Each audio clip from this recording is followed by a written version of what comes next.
पाटण. मुख्यमंत्री एकनाथ शिंदे यांच्या कार्यकाळात शहरात अनेक महत्त्वपूर्ण प्रकल्प पूर्ण झाले आहेत. SC/ST समाजासाठी एक आधुनिक व्यायामशाळा उघडण्यात आली.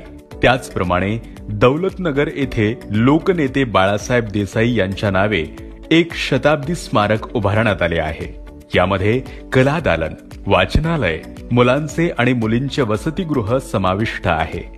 डॉक्टर बाबासाहेब आंबेडकर मागासवर्गीय मुलांचे वसतिगृह देखील तयार झाले असून समाजातील कुठलाच व्यक्ती आज शिक्षणापासून वंचित नाहीये.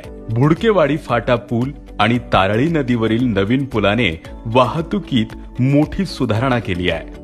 मल्हारपेठ येथे नवीन पोलीस स्टेशनच्या उभारणीमुळे रहिवाशांचे संरक्षण अधिक भक्कम झाले आहे. आमदार शंभूराज देसाई यांच्या नेतृत्वाखाली पाटण शहर अधिक प्रगत आणि सशक्त होत आहे.